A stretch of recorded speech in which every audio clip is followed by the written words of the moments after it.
Hello, ಎಲ್ರಿಗೂ ನಮಸ್ಕಾರ. ನಾನಿವತ್ತು ದೋಸೆ, ಚಪಾತಿ, ರೊಟ್ಟಿ ಹಾಗೂ ಇಡ್ಲಿ ಎಲ್ಲದಕ್ಕೂ ಸೂಟ್ ಆಗುವಂಥ ಒಂದು ಬಾಜಿ ಮಾಡೋದನ್ನು ಹೇಳ್ಕೊಡ್ತೀನಿ. ಬಾಣಲೆಯಲ್ಲಿ ಕುಕ್ಕಿಂಗ್ ಆಯಿಲ್ 2 ಟೇಬಲ್ ಸ್ಪೂನ್ ಹಾಕಿ, ತೆಂಗಿನೆಣ್ಣೆ ಇದೆ ಯಾವುದೂ ಹಾಕೋದು ಬೇಡ. ಕಾದ ನಂತರ ಜೀರಿಗೆ ಹಾಕಿ, ಆಮೇಲೆ 4 ಹಸಿಮೆಣಸಿನಕಾಯನ್ನು ಸೀಳ್ಬಿಟ್ಟು ಹಾಕಿ, ಕ್ಯಾರೆಟ್, ಆಲೂಗಡ್ಡೆ, ಬೀನ್ಸ್ ಹಾಗೂ 1-2 ನವಲುಕೋಸನ್ನು ಹಾಕಿದ್ದೀನಿ.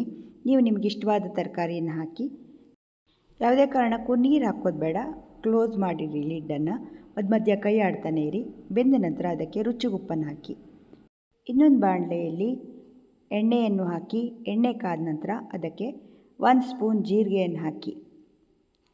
ಜೀರಿಗೆ ಚಟ್ಕುಟ್ಟ ನಂತರ 5-6 ಎಸಳು ಬೆಳ್ಳುಳ್ಳಿ ಕಟ್ ಮಾಡಿದ್ದು, 1 ಇಂಚ್ ಶುಂಠಿ ಕಟ್ ಮಾಡಿದ್ದು ಹಾಕಿ ಫ್ರೈ ಮಾಡಿ. ನಂತರ ಮಸಾಲೆ ಪದಾರ್ಥಗಳು ಚಕ್ಕೆ, ಲವಂಗ, ಸೋಂಪು ಹಾಗೂ ಕಾಳುಮೆಣಸು ಇವಿಷ್ಟನ್ನು ಹಾಕಿ.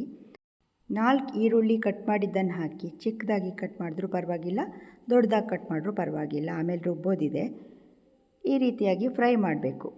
ಫ್ರೈ ಮಾಡಿದ ನಂತರ ಅದಕ್ಕೆ ಖಾರ ಪುಡಿ 2 ಚಮಚದಷ್ಟು ಖಾರ ಪುಡಿಯನ್ನು ಹಾಕಿದ್ದೀನಿ. ಹಸಿಮೆಣಸಿನಕಾಯಿಯನ್ನು ಹಾಕಿರೋದ್ರಿಂದ, ಆಮೇಲೆ ಟೊಮೆಟೊನ್ನು ಹಾಕ್ತೀವಲ್ವ, ಇಷ್ಟು ಹಾಕಿದ್ರೆ ಸರಿಯಾಗಿ ಬ್ಯಾಲೆನ್ಸ್ ಆಗುತ್ತೆ.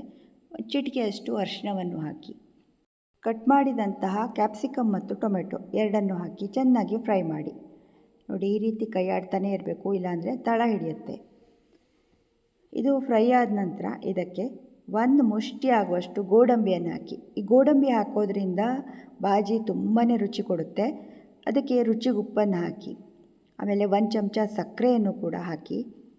ಯಾಕೆಂದರೆ ಇದೆಲ್ಲವನ್ನು ಬ್ಯಾಲೆನ್ಸ್ ಮಾಡುತ್ತೆ. ನಾನು ಎಲ್ಲದಕ್ಕೂ ಕೂಡ 1 ಸ್ಪೂನ್ ಸಕ್ಕರೆ ಹಾಕಿರ್ತೀನಿ, ಅಥವಾ ಬೆಲ್ಲ ಯಾವುದಾದ್ರು. ನೋಡಿ, ಈಗ ಗ್ಯಾಸ್ ಆಫ್ ಮಾಡಿಬಿಡಿ. ಫುಲ್ ಆರ್ಲಿಕ್ಕೆ ಬಿಟ್ಬಿಡಿ. ಫುಲ್ ಆರಿದ ನಂತರ ಬೆಂದ ತರಕಾರಿಯನ್ನು ಸ್ವಲ್ಪ ತೆಗೆದುಕೊಂಡು ಎಲ್ಲವನ್ನು ಮಿಕ್ಸಿ ಜಾರಲ್ಲಿ ಹಾಕಿ ತರಿಯಾಗಿ ರುಬ್ಕೊಳ್ಳಿ.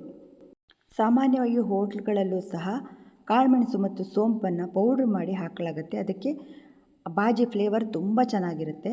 ಈಗ ಬೆಂದ ತರಕಾರಿಗೆ ರುಬ್ಬಿರೋ ಮಿಶ್ರಣವನ್ನು ಹಾಕಿ, ಸ್ವಲ್ಪ ಮಿಕ್ಸಿ ತೊಳೆದ ನೀರನ್ನಷ್ಟೇ ಹಾಕಿ. ತುಂಬಾ ತಿಕ್ಕು ಬೇಡ, ತುಂಬಾ ತಿನ್ನು ಬೇಡ, ಅಷ್ಟು ಮಾಡಿಕೊಂಡ್ರೆ ಸಾಕು. 1-2 ಸೌಟ್ ಆಗುವಷ್ಟು ಗಟ್ಟಿ ಮೊಸರನ್ನು ಒಂದು ಸತಿ ಮಿಕ್ಸಿಲಿ ತಿರುಗಿಸ್ಬಿಟ್ಟು ಹಾಕಿದ್ದೀನಿ. ನಾನು ವಿಡಿಯೋಕ್ಕೆ ಚೆನ್ನಾಗಿ ಕಾಣಿಸಲ್ಲ ಅಂತ ಹಾಗೆ ಮಾಡಿದ್ದೀನಿ. ನೀವು ಬೇಕಾದರೆ ಮೊಸರನ್ನೇ ಡೈರೆಕ್ಟಾಗಿ ಹಾಕ್ಬೋದು. ಇದನ್ನು ಚೆನ್ನಾಗಿ ಕುದಿಸಿ ಇಡ್ಲಿಗೆ, ಚಪಾತಿಗೆ, ಪೂರಿಗೆ ಯಾವುದಕ್ಕೆ ಬೇಕಾದರೂ ತುಂಬ ಸೂಟ್ ಆಗುತ್ತೆ. ತುಂಬಾ ರುಚಿಯಾಗಿರುತ್ತೆ. ನೀವು ಖಂಡಿತ ಮನೇಲಿ ಟ್ರೈ ಮಾಡಿ. ಲಾಸ್ಟಲ್ಲಿ ಕಟ್ ಮಾಡಿರುವಂತಹ ಕೊತ್ತಂಬರಿ ಸೊಪ್ಪನ್ನು ಹಾಕಿ 1 ಕುದಿ ಬರ್ಸಿದ್ರಾಯಿತು. ಇದು ಇಡ್ಲಿಗೆ, ದೋಸೆಗೆ, ಚಪಾತಿಗೆ, ಪೂರಿಗೆ, ರೊಟ್ಟಿಗೆ ಯಾವುದಕ್ಕೆ ಬೇಕಾದರೂ ಸೂಟ್ ಆಗುತ್ತೆ. ನೀವು ಮನೇಲಿ ಖಂಡಿತ ಟ್ರೈ ಮಾಡಿ. ಎಲ್ಲರೂ ಕೂಡ ತುಂಬಾ ಇಷ್ಟಪಟ್ಟು ತಿಂತಾರೆ. ರೆಸಿಪಿ ಇಷ್ಟವಾಯ್ತಾ? ಇಷ್ಟವಾದರೆ ನಿಮ್ಮ ಫ್ಯಾಮಿಲಿಗೆ, ಫ್ರೆಂಡ್ಸಿಗೆ ಎಲ್ರಿಗೂ ಶೇರ್ ಮಾಡಿ, ಆಯಿತಾ? ಇನ್ನೊಂದು ರೆಸಿಪಿಯೊಂದಿಗೆ ಬರ್ತೀನಿ. ಅಲ್ಲಿ ತನಕನೂ ಬಾಯ್. Thank you.